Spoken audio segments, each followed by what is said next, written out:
Ever wonder what life was really like for the average person in the Middle Ages? This isn't your textbook history. We're taking you on an immersive journey to the heart of a medieval village, revealing the astonishing daily routines, the unexpected joys, and the fierce challenges faced by the unsung heroes of history. You'll never look at the medieval era the same way again. Beyond the towering silhouettes of stone castles and cathedral spires, there existed another world, humble, hidden, and yet profoundly alive.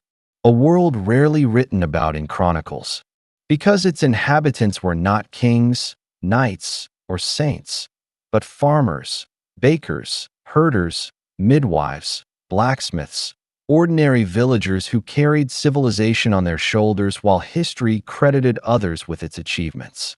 To understand medieval life is to step outside the courtly hall and the monastic cloister, into the muddy streets of a village where survival was both art and ritual, and where forgotten technologies and customs reveal a kind of knowledge long dismissed, perhaps even deliberately silenced. The image that lingers in modern imagination is of peasants bent under the yoke of feudalism, little more than beasts of burden tethered to the land. But history, when we dig beneath its official retellings, suggests something more nuanced, even unsettling. Archaeological excavations of medieval villages across Europe, abandoned settlements in England like Warham Percy, or deserted hamlets in France and Germany tell us that life was not merely bleak drudgery. In fact, woven into the dirt floors of timber homes and the ashes of communal hearths lies a story of resilience, ingenuity, and at times, inexplicable precision. Imagine walking through a medieval village at dawn. The air carries the smoke of damp wood fires, mixed with the scent of herbs hung above the hearth to purify the air and ward off unseen forces. You hear the rhythmic pounding of a millstone, grinding grain into coarse flour, the foundation of survival. But notice something strange. Some of these early mills, water-powered or wind-driven, employed mechanical systems of surprising sophistication, with gearing ratios that modern engineers still study. Were these inventions the fruit of local trial and error, or the survival of ancient knowledge passed quietly through generations, hidden in plain sight in village workshops rather than royal courts? Villagers lived by cycles older than kingdoms. The planting of barley and rye, the tending of sheep and cattle, the weaving of wool into cloth, all followed rhythms inscribed not only in nature, but also in an unseen cosmology. Church bells rang to order the day, yes, but older rituals clung stubbornly in the background. In certain corners of Europe, villagers marked seasonal transitions with ceremonies whose origins reach back into pre-Christian antiquity. Bonfires at solstice, charms carved into doorframes, whispered incantations spoken over fields before sowing. These were not superstitions of ignorance, as chroniclers often describe them, but practical rituals carrying echoes of an older science, a technology of belief and survival entwined. Consider the forgotten craft of herbal medicine. Excavations of medieval cottages reveal caches of dried roots, bundles of mugwort, comfrey, and angelica. Midwives and wise women used them to heal wounds, ease childbirth, or ward off plague. Yet many of these same plants are now being re-examined by modern pharmacology, revealing properties that science once dismissed but can no longer ignore. Was medieval village life a theater of primitive remedies, or did it preserve fragments of a pharmacological tradition older than the universities? Knowledge quietly suppressed when medicine was formalized under clerical authority. Daily life was marked by struggle, but also by subtle triumph. Food, for instance, was never abundant for long, yet villagers developed ingenious methods to stretch survival across lean months. Smoking, salting, fermenting, brewing. These were not merely culinary arts, but technologies of preservation.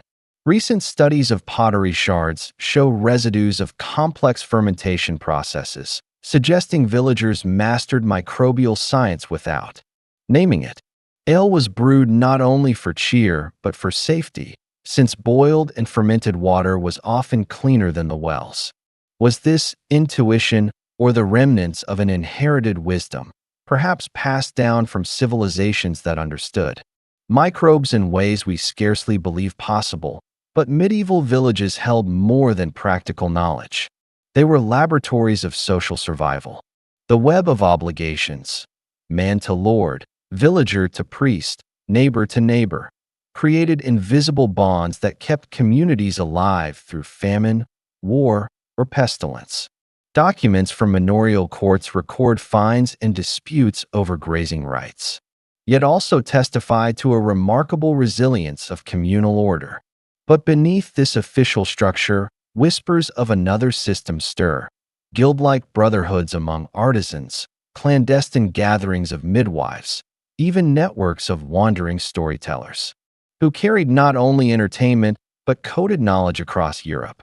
Did these informal bonds safeguard secrets, technologies, perhaps even forbidden texts that could not be entrusted to parchment in monasteries? Archaeologists at Warren Percy uncovered curious marks carved into the thresholds of homes. What scholars call apotropaic symbols, protective signs against evil. Some resemble stars, circles, or intricate knots. To dismiss them as idle doodles is tempting, yet similar geometric motifs appear across cultures, from Norse runes to Roman mosaics to esoteric manuscripts. Why would illiterate villagers etch such symbols unless they carried meaning? Were they fragments of an ancient symbolic language, a kind of peasant geometry surviving beneath the notice of learned scribes? At the center of village life stood the communal church, its rough stone walls often erected by local masons rather than cathedral architects. These buildings were not mere houses of worship. They functioned as archives, meeting halls, even storm shelters. But look closely.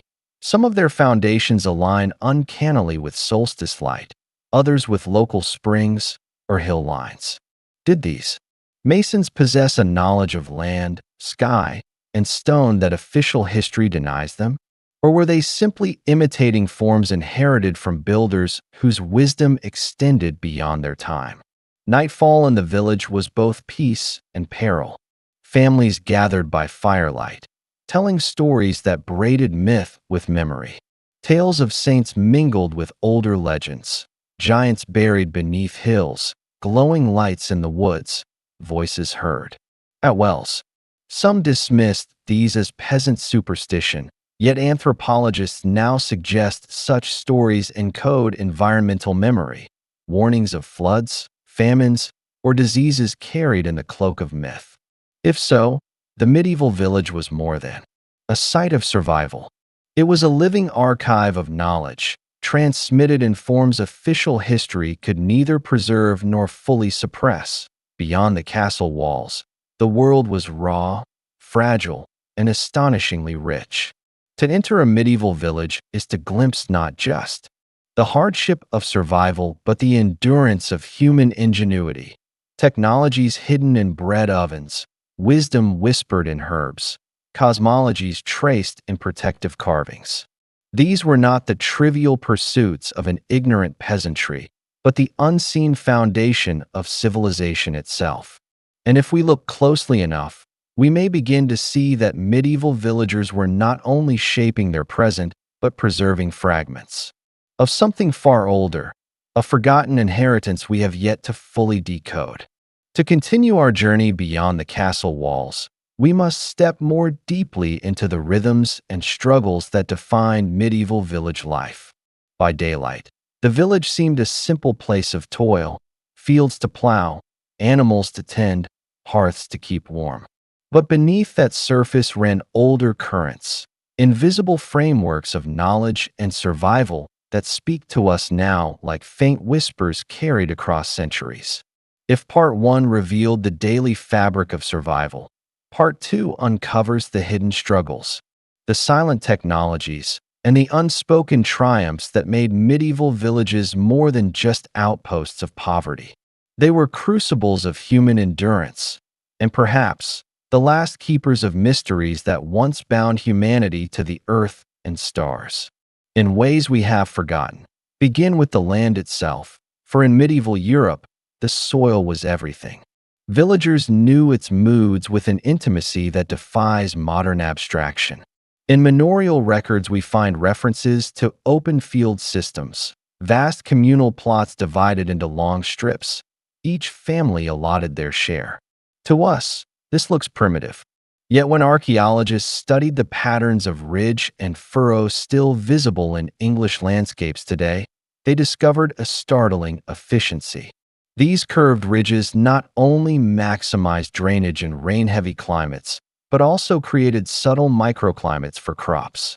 How did so-called uneducated peasants develop systems modern agronomists now call low-input, high-output farming? Was it centuries of trial, or did they inherit ancient agricultural wisdom refined long before Rome collapsed? Wisdom quietly passed through villages while scholars wrote of kings and battles? Famine was always near, lurking like a shadow. A single failed harvest could unravel a community. Yet villagers employed techniques of resilience. Crop rotation across years, the careful balance of livestock for manure, the planting of fallback crops like rye when wheat failed. Recent pollen studies extracted from abandoned medieval fields show a biodiversity that rivals modern organic farms. Were medieval villagers simply improvising, or were they practitioners of an ecological science stripped of its name but not its practice? And if so, why was this knowledge later erased, replaced by the myth of an ignorant Middle Ages? Struggle came not only from the land, but from the human order imposed upon it. The feudal system extracted labor and produce, binding villagers to lords. Yet beneath this weight, the villagers carved out spaces of autonomy. The records of village courts reveal men and women challenging injustices, settling disputes, even reshaping local law. Women, in particular, held more visible authority within villages than in later centuries. They brewed ale, traded goods, tended livestock, and in many cases, managed households while men labored in fields. The medieval village woman was not merely oppressed. She was a linchpin of survival, though her story rarely survived the pens of clerks. What else has been erased, hidden not by accident, but by design? In the heart of the village, the blacksmiths. Forge glowed like a portal between worlds. The smith was both craftsman and something closer to magician. His ability to bend metal from or was regarded with awe, and many villages wove legends of smiths who knew secrets of fire and stone. Some scholars argue these were merely superstitions, but consider this. Metallurgical analysis of medieval tools shows alloys far more precise than expected. Certain plowshares contained controlled carbon steel, centuries before the Industrial Revolution supposedly rediscovered it. Was the village smith working only by accident, or did he inherit fragments of a metallurgical knowledge dating back to forgotten ages, perhaps even older than written records? Beyond the forge, another kind of hidden technology whispered through village life: textiles. We think of spinning and weaving as simple domestic chores, yet textile production was an advanced craft. Medieval women knew how to create dyes from plants, lichens, and minerals, some of which required chemical processes astonishingly complex. Indigo-like hues, deep reds from madder, and even color-fast blacks that resisted fading suggest a chemistry not fully acknowledged by history. Some village dyes involved fermentation vats, controlled temperatures, and the use of mordants that today we recognize as metallic salts. Again, was this merely trial and error, or the survival of knowledge deliberately unrecorded? And then there were the midwives and healers, figures at once revered and feared. These women carried lore passed orally through generations. How to ease birth pains with herbs, how to staunch bleeding, how to set bones. But their knowledge extended further.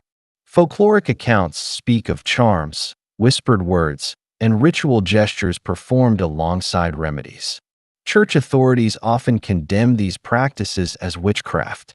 Yet modern anthropology suggests these were survival strategies blending medicine, psychology, and ritual into one, an early form of holistic healing.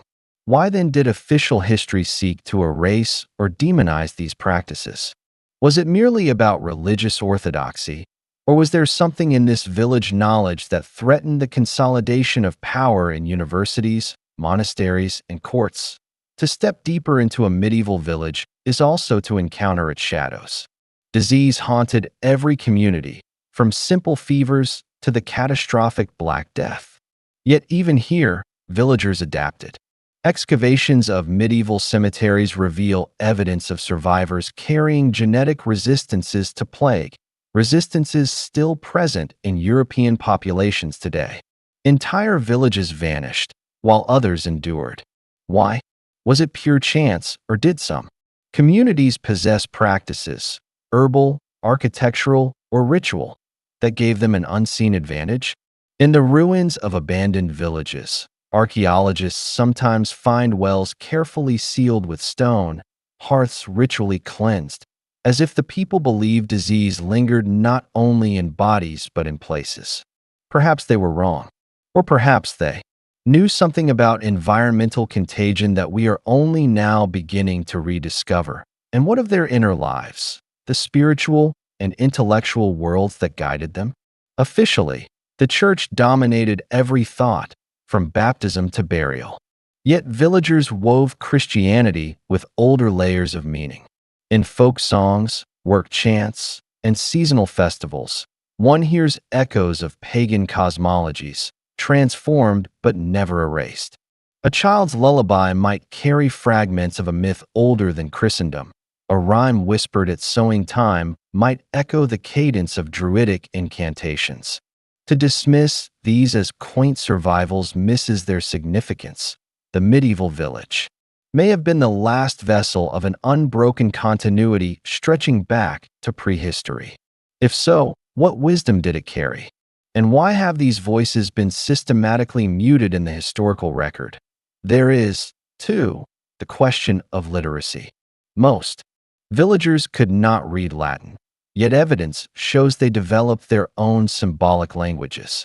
Carved marks on barns, hidden inscriptions on tools, notches on tally sticks.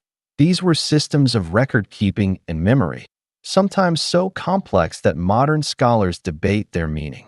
In one deserted village in Norfolk, archaeologists found a wooden tablet with cryptic symbols resembling both runes and early shorthand.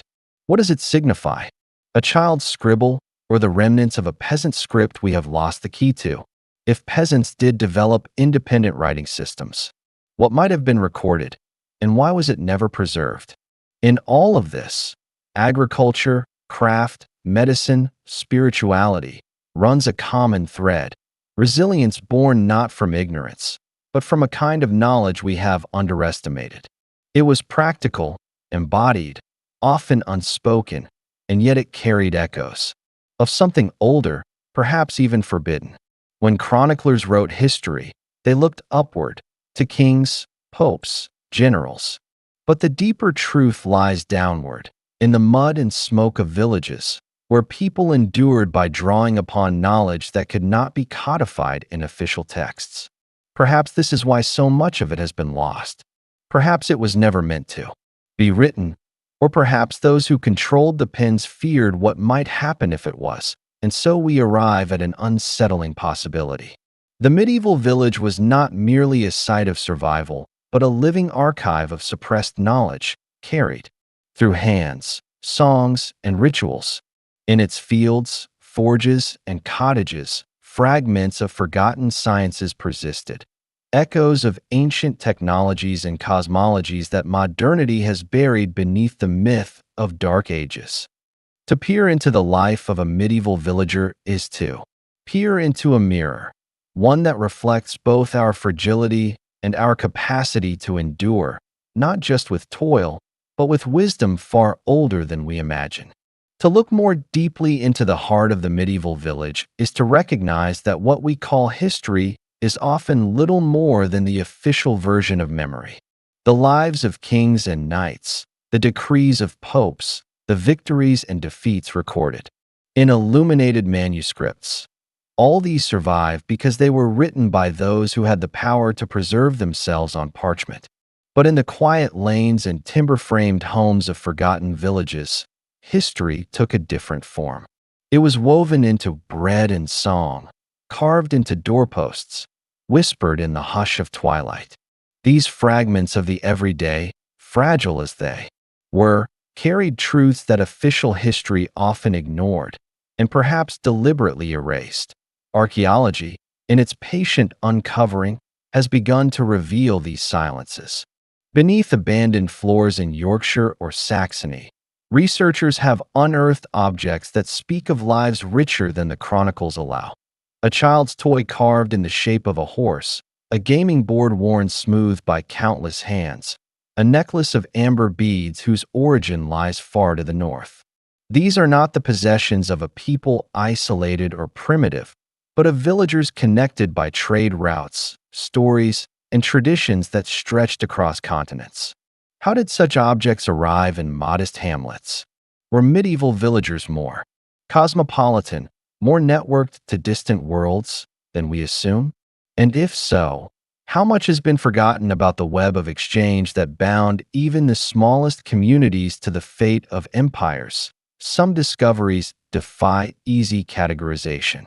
In a deserted settlement in Bavaria, archaeologists found fragments of glass so pure and finely wrought that they rival Venetian craftsmanship, yet dating to a century before Venice supposedly perfected its art.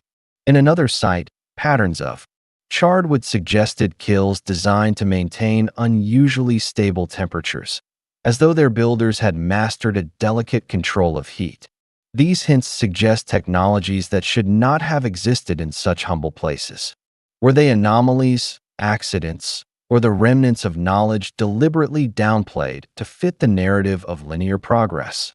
If medieval villagers held fragments of forgotten arts, then perhaps our entire story of technological evolution has been written backward, erasing the possibility of knowledge ebbing and flowing, rather than advancing in a straight line.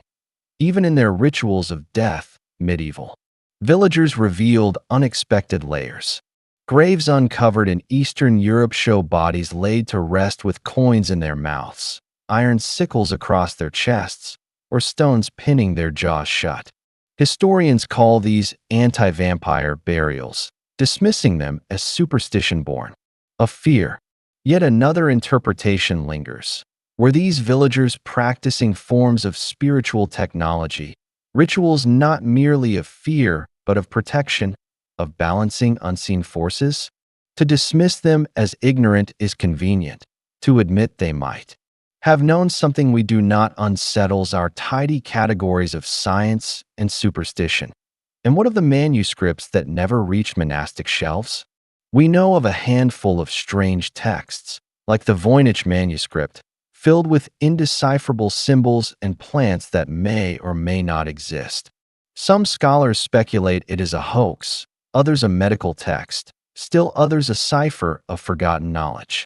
Could it be that similar works once circulated among villages, written not in elegant Latin, but in symbols devised for local use? If such texts existed, their destruction or suppression would not surprise us. For official power has always sought to control not just who speaks, but who remembers. Yet memory has a way of persisting, if not in books, then in practice. Consider the enduring legacy of bread. For the medieval villager, bread was life itself. But it was more than nutrition. It was sacred ritual, baked into forms, scored with symbols, blessed with words. The act of breaking bread connected the living not only to one another, but to ancestors who had done the same for centuries. Even in famine years, when loaves were mixed with acorns or ground peas, bread carried meaning that stretched beyond survival. It was continuity. It was knowledge made edible. And in its endurance, we glimpse the stubborn persistence of human culture where official history falls silent. The triumph of the medieval village was not grand architecture or famous names, it was continuity itself. Against plague, war, famine, and feudal oppression, these communities endured. They rebuilt when fire destroyed homes. They resowed fields after floods. They buried their dead and carried on. Their legacy lies not in monuments, but in the quiet persistence of knowledge that has shaped our world in ways invisible yet profound. The three-field system of agriculture, the craft of brewing, the lore of herbal medicine, the very structure of communal cooperation. These are not relics, but foundations of the modern world. Yet we must also ask, what was lost? How much knowledge vanished with the last breath of a village elder whose wisdom was never written? How many rituals, once vital to survival, were condemned as heresy and obliterated? How many tools and techniques, dismissed as peasant tricks, concealed understandings of the natural world that we are only now rediscovering through science? Perhaps the greatest tragedy of history is not the wars we remember, but the silences. We cannot recover. To stand in the ruins of a deserted medieval village is to feel this silence. Wind rattles through broken timbers, grass covers what were once hearths, and the air is heavy with absence. Yet if you listen closely, you might imagine the echo of footsteps, the laughter of children, the crackle of fires. You might sense that these places are not truly empty, but archives of memory, waiting for us to ask the right questions.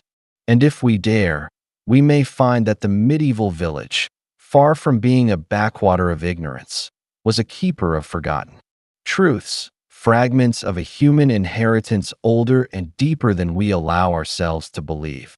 Beyond the castle walls lay not just poverty and struggle, but resilience, knowledge, and the enduring mystery of the human spirit. To study the medieval village is to be reminded that history is not written only in palaces and cathedrals, but also in cottages and fields. And it is here, in the ordinary lives of forgotten people, that the extraordinary secrets of survival, wisdom, and perhaps even forbidden knowledge still reside, waiting for us to see what was hidden all along. If this journey into forgotten medieval life stirred something in you, stay with us. Subscribe to uncover more hidden histories, leave a comment to share your thoughts, and spread this story with those who love mystery as much as you do. The past is not silent. It waits for us to listen.